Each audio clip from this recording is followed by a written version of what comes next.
So இந்த பேசிக் framework, இந்த basic understanding எதுவுமே இல்லாமல் ஒருத்தர் யூபிஎஸ்சி ப்ரிப்பரேஷன் வர்றதுங்கிறது விஜய் பொலிட்டிக்கல் பார்ட்டி லான்ச் பண்ண மாதிரி தான். ஹாய் ஹலோ இந்த வீடியோ இன்னொரு 5 days முன்னாடியே போடணும்னு நினச்சேன். பட் கொஞ்சம் ஹெல்த் இஷ்யூஸ், ஃபீவர், காஃப்லாம் இருந்தனால போடலை. பட் ஸ்டில் ஆனால் இந்த வீடியோவிலேருந்து நீங்கள் புரிஞ்சிக்க வேண்டிய விஷயங்கள் நிறைய இருக்குது. விஜய் வெற்றி கழகம் அப்படிங்கிற ஒரு விஷயத்தை எப்படி அவரோட அந்த அனௌன்ஸ்மெண்ட்டை நம்ம யூபிஎஸ்சி ஆஸ்பிரண்ட்ஸ் அப்படிங்கிற ஒரு வெர்ஷனில் எப்படி நம்ம டீகோட் பண்ண போகிறோம் அப்படிங்கிறதான் இந்த வீடியோ. சரிங்களா? ஃபைன். ஆக்டர் விஜய், நிறைய பேர் சினிமா நடிகர் அரசியலுக்கு வர்றது அப்படி இப்படின்னு சொல்கிறாங்க. எனக்கு அதெல்லாம் பிரச்சனை இல்லை. சினிமா நடிகர்களும் அரசியலுக்கு வரலாம், அதில் எந்த தப்புமே கிடையாது. இது டெமோக்ராட்டிக் கண்ட்ரி, யார் வேணால் வரலாம். இவங்க தான் வரணும், இவங்க வரக்கூடாதுன்றதுக்கு நோ ரெஸ்ட்ரிக்ஷன். ஸோ அந்த வேளை விஜய் சினிமா நடிகராக இருந்து அரசியலுக்கு வர்றதுல ஒரு பெரிய தப்பெல்லாம் கிடையாது. That's fine, not a issue, right? ஆனால் எனக்கு ரொம்ப உறுத்தலாக, நெருடலாக அன்றைக்கே அவர் அனௌன்ஸ் பண்ண அன்றைக்கே பட்ட ஒரு விஷயம் என்னென்னா, விஜய் ஒரு பெரிய ஆக்டர், இன்றைக்கி அவரோட மார்க்கெட் பெருசு, அவரோட ரீச் பெருசு, அண்ட் அவர் ஒரு அனௌன்ஸ்மெண்ட், அது ஒரு பொலிட்டிக்கல் பார்ட்டி லான்ச் பண்ணுறாருன்னா உண்மையிலே அதுக்கு இருக்கிற ஹைப் அண்ட் பெப்புங்கிறது சொல்லி தெரிய வேணாம். உங்களுக்கும் தெரியும், விஜய்க்கும் தெரியும், இல்லைங்களா? அப்படி இருக்கும்போது நிறைய அவர் ஹோம்ஒர்க் பண்ணியிருக்கணும். ஒரு பார்ட்டி அனௌன்ஸ் பண்ணுறாரு, லான்ச் பண்ணுறேன்னு சொல்லி ஒரு ப்ரெஸ் ரிலீஸ் கொடுக்குறாருன்றப்போ அவர் நிறைய ஹோம்ஒர்க் பண்ணியிருக்கணும். ஆனால் எனக்கு என்னவோ அந்த ஹோம்ஒர்க்லாம் பண்ணாத மாதிரி தான் இருக்குது. ஏதோ சும்மா இந்த ஸ்கூலில் 10th 11th பிள்ளைங்க ட்ராமாவுக்கு பண்ண மாதிரி தான் எனக்கு தோணுச்சு. நான் எதுக்காக அப்படி சொல்கிறேன் அப்படிங்கிறத பின்னாடி சொல்கிறேன். இவ்வளோ பெரிய ஒரு ஆக்டர், இவ்வளோ ரிசோர்ஸஸ், ரைட்? ஃபினான்ஷியல் ரிசோர்ஸஸ் உங்கள்கிட்ட இருக்குது. உங்களுக்குன்னு நிறைய டீம் இருக்காங்க, நிறைய மக்கள் இருக்காங்க வேலை பார்க்குறதுக்கு, உங்களுக்கு அட்வைஸ் பண்ணுறதுக்கு, சஜஷன்ஸ் கொடுக்குறதுக்கு எல்லாருமே இருக்காங்க. சரிங்களா? அண்ட் ஓகே, இவங்கெல்லாம் இருக்கிறாங்க இல்லைன்றத தாண்டி ப்ளஸ் உங்களுக்குன்னு பேசிக்காக ஒரு யோசனை அப்படின்னு ஒன்று வேணும். இங்கே என்ன பிரச்சனை அப்படின்னீங்கன்னா, அடிப்படை தமிழே அங்கே பிழையாக இருக்குது. தமிழக வெற்றி கழகம், வெற்றிக்கு இக்கு வந்திருக்கணும், ஆனால் இக்கு இல்லை. ரொம்ப காமனாக நம்ம எல்லோரும் சில தவறுகள் விடுவோம். நானும் எழுதும்போது பேசும்போது சின்ன சின்ன தவறு விட்டுருக்கேன். எல்லாருக்கும் இது காமன் தான், அக்செப்டபுள் தான். பட் ஆனால் விஜய் அப்படிங்கிற ஒரு பர்சனாலிட்டி ஃபஸ்ட்டு ஒரு பொலிட்டிக்கல் பார்ட்டி லான்ச் பண்ணுறாரு, தன்னோட பொலிட்டிக்கல் பார்ட்டிக்கு ஒரு நேம் அனௌன்ஸ் பண்ணுறாரு. அப்படிங்கப்போ டெஃபினட்டாக இதை அக்செப்ட் பண்ணிக்க முடியாது. ஏன்னா தமிழக வெற்றி கழகம் அப்படின்னு சொல்லிட்டு தமிழ் இலக்கணத்தையே குளறி வச்சுருக்காரு, இல்லையா? ஃபைன். அதாவது ஒரு புணர்ச்சி விதி இருக்குது. நம்ம +1 நான் படிச்சிருக்கேன், நல்லா ஞாபகம் இருக்குது. இயல்பினும் விதியினும் நின்ற உயிர்முன் கசதப மிகும். இது நன்னூல் இலக்கியம் 165 சொல்லப்பட்ட ஒரு புணர்ச்சி விதி. அதாவது இந்த வெற்றி கழகம், ட்ரீ இங்கிட்டு கழகம், அதாவது இகர ஈற்று அப்படின்னு சொல்லுவோம். அதாவது இந்த இடத்துல ஒரு ஈக்கு வரணும் அப்படிங்கிறது ஒரு அடிப்படை இலக்கணம், ஒரு அடிப்படை புணர்ச்சி விதி, தமிழில் இருக்கிற ஒரு புணர்ச்சி விதி அப்படின்னு சொல்லுவோம். இது நம்ம எல்லாமே ஸ்கூல்லேயே +1 படிச்சிருக்கோம், இல்லைங்களா? ஃபைன். அப்படி இருக்கிறப்போ விஜய் எப்படி இதை மிஸ் பண்ணலாம்? இதுக்கு என்னை பொறுத்தளவில் எக்ஸ்கியூஸு, அக்செப்டபிள் ரீசன்ஸ்லாம் எதுவுமே கிடையாது. தப்பு தான், பிளண்டர் மிஸ்டேக் அப்படின்னு தான் நான் சொல்லுவேன். ஏன்னா நம்ம காமன் மேன் நிறைய தப்பு விடுறோம், எழுதுறதில்ல, பேசுகிறதில்ல, அது வேறு. பட் நீங்கள் இவ்வளோ பெரிய ஆள், இவ்வளோ பெரிய ஒரு பொலிட்டிக்கல் பார்ட்டி லான்ச் பண்ணுறீங்க, நாளைக்கு தமிழ்நாட்டுக்கே சிஎம் ஆக போகிறேன்னு சொல்கிறீங்க. கொஞ்சம் ஹோம்ஒர்க் பண்ணியிருக்கலாம், ஃபஸ்ட் திங். செகண்ட் திங் என்னென்னா, ஓகே நீங்கள் ஹோம்ஒர்க்கே பண்ணலைன்னே வச்சுக்கோங்களேன். இதுக்கு முன்னாடி திராவிட முன்னேற்றக் கழகம், அண்ணா திராவிட முன்னேற்றக் கழகம், இவங்க பேரெல்லாம் அட்லீஸ்ட் ஒரு டைம் பார்த்துருக்கலாம். எப்படி எழுதியிருக்காங்கன்னு பார்த்துருக்கணும். பார்த்துருந்தாலே ஸ்ட்ரைக் ஆகிருக்கும். என்னடா திராவிட முன்னேற்ற இக்கழகம் அப்படின்னு நிற்க போட்டிருக்காங்க, நம்ம என்னமோ இங்கே மிஸ் ஆகுதே அப்படின்னு யோசிச்சிருக்கணும். அப்போ என்ன தெரியுதுன்னா, நீங்கள் அடிப்படையில் ஒரு ஹோம்ஒர்க்குமே பண்ணலை. ஏதோ ஒரு இந்த நீஜர்க் அப்ரோச், எடுத்தோம் கவிழ்த்தோம், சரி எனக்கும் பெரிய மாஸ் இருக்குது, நான் பெரிய ஆக்டர் தான் அப்படின்ற ஒரு பந்தாக்காக ஒரு இது பண்ண மாதிரி இருந்துச்சு. பட் பந்தா பண்ணாலும் அந்த பந்தாவை இன்னும் கொஞ்சம் கெத்தாக, இன்னும் கொஞ்சம் நல்லாவே பண்ணியிருக்கலாம். பட் அது விஜய் பண்ணலை.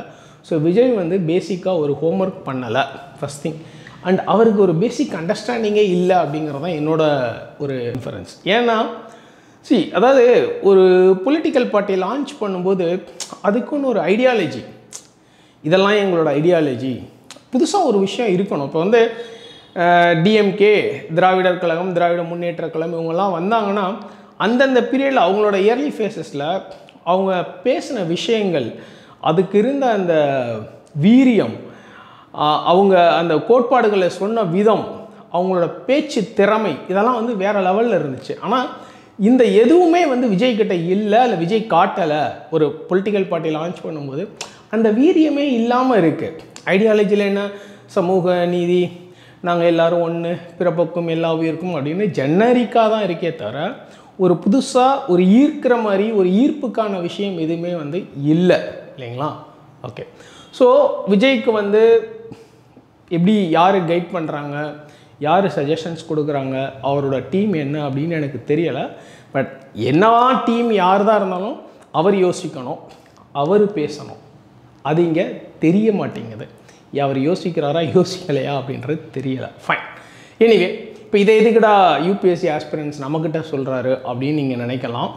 S, there is a point. இப்போ நான் என்ன சொன்னால், விஜய்க்கு வந்து பேசிக்ஸ் தெரியலை, ஒரு ஹோம்ஒர்க்கே பண்ணலை, அவர் படுக்க ஏதோ சும்மா எடுத்தவங்க ஒருத்தவனு பண்ணிகிட்டு இருக்காரு அப்படின்னு நான் சில விஷயங்கள் சொன்னேன். இதே தான் சில ஆஸ்பிரன்ட்ஸ், யூபிஎஸ் ஆஸ்பிரன்ட்ஸும் பண்ணிகிட்ருக்காங்க. இப்போ ஃபார் எக்ஸாம்பிள், நேற்று எனக்கு ஒரு மெசேஜ் நம்ம ஆஸ்பிரண்ட் கிட்ட இருந்து வந்தது. என்ன மெசேஜ் வந்ததுன்னா, சார் உங்கள் டெஸ்ட் பேட்ச் கொஸ்டின் பேப்பரில் ஹோம்ஒர்க் பண்ணுறதுக்கு எனக்கு நிறைய டைம் எடுக்குது, இவ்வளோ டைம் நான் ஸ்பெண்ட் பண்ணணுமா, இவ்வளோ டைம் என்னால் ஸ்பெண்ட் பண்ண முடியலையே அப்படின்னு சொல்லி ஒரு மெசேஜ் போட்டிருந்தாங்க. அந்த கேண்டிடேட்டுக்கு நான் சொன்னது என்னென்னா, யூபிஎஸ்சியை பற்றின ஒரு பேசிக் ஃபண்டமெண்டல் புரிஞ்சுட்டு வாங்க. யூபிஎஸ்சிக்கு வந்துட்டு நான் நேரம் செலவு பண்ண மாட்டேன், எனக்கு நேரம் இல்லை, டைம் இல்லை, ஈஸியாக முடிச்சிடணும் அப்படின்னு நினச்சிங்கன்னா இது வாய்ப்பே இல்லை ராஜா. யூபிஎஸ்சிக்குன்னு வந்துட்டால் you have to spend time. அது இயர்ஸ் 2 இயர்ஸ் ஏறலாம், 5 வருஷம் ஆகலாம், 4 வருஷம் ஆகலாம், 3 வருஷம். You don't know, but you have to spend your time. But அந்த டைம் நீங்கள் ஸ்பெண்ட் பண்ண ரெடியாக இல்லைன்னா நீங்கள் யூபிஎஸ்சியோட ஃபண்டாஸே புரிஞ்சுக்கல அப்படின்னு தான் அர்த்தம். சரிங்களா? அவ்வளோ ஈஸியாக யார் வேணால் வந்து அவ்வளோ சீக்கிரமாக அவ்வளோ ஈஸியாக படித்து கிளியர் பண்ணிட முடியும்னா இந்த எக்ஸாமுக்குரிய அந்த என்ன சொல்கிறது, அந்த சாம், அந்த கிளாமரெல்லாம் போயிடும் இல்லைங்களா? ஸோ யூபிஎஸ்சிக்கு வந்துட்டு டைம் ஸ்பெண்ட் பண்ண முடியலை அப்படின்றது வந்து என்ன சொல்லுதுன்னா, நீங்கள் யூபிஎஸ்சி அந்த பேசிக் ஃபண்டமெண்டல்ஸே புரிஞ்சுக்கலை அப்படிங்கிறதான் காட்டுது. சரிங்களா? இன்றைக்கி இருக்கிற இன்ஃபர்மேஷன் டெக்னாலஜி ஏரால எல்லாமே அக்சசிபிள், எல்லாமே உங்களுக்கு கிடைக்கிது, ஃப்ரீயாகவே கிடைக்கிது. அப்படி இருக்கும்போது நீங்கள் அதை புரிஞ்சுக்கணும். புரிஞ்சுக்கலை அப்படிங்கிறது வந்து தப்பு தான், நான் ஒத்துக்கவே மாட்டேன். சரிங்களா? ஃபைன். அடுத்து இன்னொரு இன்சிடெண்ட் சொல்கிறேன். ஒரு ஆஸ்பிரண்ட், பழைய ஆஸ்பிரண்ட் ஒருத்தர், சரிங்களா, சிசாட் கிளாஸ் நான் தான் எடுக்கிறேன். நான் சிசாட் கிளாஸ் எடுத்தேன். என்ன எடுத்தேன்னா அரித்மெட்டிக் ப்ராக்ரெஷன். அரித்மெட்டிக் ப்ராக்ரெஷனோட general form a, a + d, a + 2d அப்படின்னு ஜென்ரல் ஃபார்ம் எழுதி போட்டுட்டு கீழே ஒரு எக்ஸாம்பிள் எழுதி போட்டிருக்கேன். 1, 3, 5, 7. பாருங்கள், இந்த இது அப்படியே சீரீஸ் போகுது. 1க்கும் 3க்கும் 2 டிஃப்ரென்ஸு, 3க்கும் 5க்கும் காமன் டிஃப்ரென்ஸ் 2. ஸோ இந்த மாதிரி காமனாக ஒரு டிஃப்ரென்ஸ் 2 அப்படின்னு வருது. இதுதான் அரித்மெட்டிக் ப்ராக்ரெஷன் அப்படின்னு சொல்லி நீட்டாக எழுதி போட்டுட்டு அதுக்கப்புறம் அதை பேஸ் பண்ணி ஒரு ஃபியூ ப்ராப்ளம்ஸும் சால்வ் பண்ணியும் காட்டிட்டேன் போர்டில். அதுக்கப்புறம் ஒரு 1 வீக் 10 டேஸ் கழித்து அந்த ஆஸ்பிரண்ட் வந்தார். என்ன சொன்னார்னா, சார் நீங்கள் பேசிக்கே எடுக்காமல் நடத்துகிறீங்க, எனக்கு புரியலை, நான் வந்து கிளாஸ் அட்டன் பண்ணிவிட்டு வீட்டுக்கு போய் 2 மணி நேரம் படித்து ஹோம்ஒர்க் பண்ணால் தான் எனக்கு புரியுது, நீங்கள் பேசிக் ஏன் நடத்த மாட்டேங்கிறீங்க அப்படின்னு சொல்லி கேட்டார். அப்போ நான் சொன்னேன், அரித்மெட்டிக் ப்ராக்ரெஷனாக பேசிக்கே அதுதான், பேசிக்கே அங்கே தான் ஸ்டார்ட் ஆகுது. அரித்மெட்டிக் மீன்னா என்னன்னு சொல்லிட்டோம், ரெண்டுத்துக்கு காமன் டிஃபரன்ஸ் வருதுன்னு சொல்லிட்டோம், எல்லாமே சொல்லிட்டோம். இதுக்கு கீழே என்ன பேசிக் அப்படின்னு நான் கேட்டேன். இல்லை சார், வீட்டுக்கு போய் நான் 2 மணி நேரம் செலவு பண்ணி இந்த சாப்டர் இன்னும் கொஞ்சம் ப்ராப்ளம்ஸ்லாம் போட்டு பார்த்தேன், இந்த சாப்டர் திருப்பி படிக்கும் போது தான் எனக்கு புரியுது, எனக்கு அந்த 2 மணி நேரம் டைம் வேஸ்ட்டு, நீங்கள் அதை கிளாஸ்லேயே சொல்லி முடிச்சிருந்தீங்கன்னா எனக்கு அந்த 2 மணி நேரம் டைம் சேவ் பண்ணியிருப்பேன் அப்படின்னு சொல்லி பேசினார். எனக்கு உண்மையாக சிரிப்பு தான் வந்தது. நாங்கள் ஃபேக்கல்ட்டியாக இருக்கிறவங்களே கிளாஸுக்கு வரதுக்கு முன்னாடி ஒரு 1 hour 2 hour ஹோம்ஒர்க் பண்ணிட்டு தான் கிளாஸ்க்குள்ளே வருவோம். இன்றைக்கி என்ன எடுக்க போகிறோம், என்ன கொஸ்டின், என்ன ப்ராப்ளம், என்ன சாப்டர், இது எப்படி போடணும், அதை எப்படி போடணும், இதை சொல்லிக் கொடுக்கணும், இதை என்ன பண்ணணும், இது இவ்வளோ ஹோம்ஒர்க், ஒரு பேசிக் ஃப்ரேம் ஒர்க் ஒன்று ஃபிக்ஸ் பண்ணிக்கிட்டு தான் கிளாஸ்க்குள்ளே நாங்கள் வர்றோம். ஸோ நாங்கள் கிளாஸுக்குள்ளே வர்றதுக்கே ஒரு 1 hour 2 hour வேலை பார்த்துட்டு தானே வர்றோம். நீங்கள் ஆஸ்பிரண்ட் கிளாஸ் முடிச்சு வீட்டில் போய் ஒரு 2 hours ஹோம்ஒர்க் பண்ண மாட்டேன், அந்த ஹோம்ஒர்க் பண்ணுற டைம் எனக்கு வேஸ்ட் ஆகுது அப்படின்னு சொல்கிறீங்கன்னா, again it shows your ignorance அப்படின்னு சொல்ல மாட்டேன். ஏன்னா இன்றைக்கி இருக்கிற இன்ஃபர்மேஷன் டெக்னாலஜி ஏரியாவில் வந்து இக்னோரன்ஸுங்கிற வார்த்தையே வந்து தப்புன்னு நான் ஃபீல் பண்ணுறேன். ஏன்னா இன்ஃபேக்ட் அவர் இன்னும் கொஞ்சம் நல்லா well educated, at least on paper வந்து அவர் வந்து இன்னும் கொஞ்சம் நல்லா எஜுகேட்டடாக தான் ஆன் பேப்பரில் இருக்கார். சரிங்களா? அப்படி இருக்கும்போது அந்த டைம் எனக்கு ஸ்பெண்ட் பண்ணுறது வேஸ்ட்டு, நீங்கள் ஏன் பேசிக் எடுக்கலைன்றதெல்லாம் வந்து ஐ cannot அக்செப்ட். அண்ட் பேசிக் தான் அதுவே, இதுக்கு மேலே என்ன பேசிக் இருக்குது? 3 - 1 2, 5 - 3 2 இதையும் சொல்லிட்டேன். இதுக்கு மேலே என்ன பேசிக் இருக்குது? அதுக்கப்புறம் நான் சொன்னேன், இல்லை எனக்கு ப்ராக்ரஷன்னா என்னவே தெரியலை அப்படின்னாரு. ப்ராக்ரஷன்னா அடுத்தடுத்து போயிட்டே இருக்குங்க, சீரீஸ், அதான் அரித்மெட்டிக் ப்ராக்ரஷன். இதில் என்னங்க இருக்குது அப்படின்னு. சரி, அதாவது அவரோட இன்டென்ஷன் வந்து எப்படின்னா, ஏதோ நம்மளை லாக் பண்ண ட்ரை பண்ணுற மாதிரி ஒரு இன்டென்ஷன். ப்ளஸ் வந்து அவருக்கு வந்து டைம் இல்லை, வீட்டில் போய் டைம் செலவாகுது அப்படின்ற ஒரு பயம். மேபி அது ஃபியர் ஆங்ஸைட்டி இல்லை ஃபியர் சைக்காசிஸாக கூட இருக்கலாம்னு வச்சுக்கோங்களேன். பட் நான் என்ன சொல்கிறேன்னா, யூபிஎஸ்சி ப்ரிப்பேர் பண்ண வந்துட்டு என்னால் 2 மணி நேரம் டைம் வேஸ்ட் ஆகுதுன்னு நீங்கள் சொல்கிறதே உங்களுக்கு பேசிக்ஸ் தெரியலை, ஒரு பேசிக் அண்டர்ஸ்டாண்டிங் யூபிஎஸ்சி ஃப்ரேம் ஒர்க்கை பற்றின ஒரு பேசிக் அண்டர்ஸ்டாண்டிங் இல்லை அப்படிங்கிறதான் காட்டுது. அண்ட் அவ்வளோ ஈஸியாலாம் இங்கே யூபிஎஸ்சியில் யாரும் கிளியர் பண்ணிடவே முடியாது. சரிங்களா? அவ்வளோ ஈஸியாக கிளியர் பண்ணுறதா எல்லாரும் அடிச்சுட்டு போயிடுவாங்க, அப்படிலாம் கிடையாது. இன்ஃபேக்ட் இன்னும் ஒரு ஃபியூ இயர்ஸ் முன்னாடி ஒரு காமிக்கலான ஒரு விஷயம் நடந்தது. ஒரு பையன் வந்து படித்து முடிச்சுட்டு, சார் நான் ரிலேஷன்ஷிப்பில் இருக்கேன், எப்படியா இந்த ஒரே அட்டெம்ப்டில் அடித்து சர்வீஸ் ஆகிட்டு அடுத்த வருஷம் மேரேஜ் பண்ணணும்னு வந்தேன், ஆனால் இப்போ என்னென்னா அட்டெம்ப்ட் எடுக்குது, இருந்தாலும் எங்கள் மேரேஜ் தான் ஃபஸ்ட்டு, பொண்ணு வீட்டில் ப்ரெஷர் இருக்குதுன்னு சொல்லிட்டு 23 இயர்ஸில் மேரேஜ் பண்ணிட்டு போயிட்டார். ஸோ த பாயிண்டர்ஸ் இதெல்லாம் எதுக்கு நான் சொல்கிறேன்னா, இவங்கெல்லாம் கிட்டத்தட்ட அந்த விஜய் மாதிரி தான், ஒரு நீஜர்க் அப்ரோச்சில் வர ஆட்கள் தான் இந்த மாதிரிலாம் பேசுவாங்க. சரிங்களா?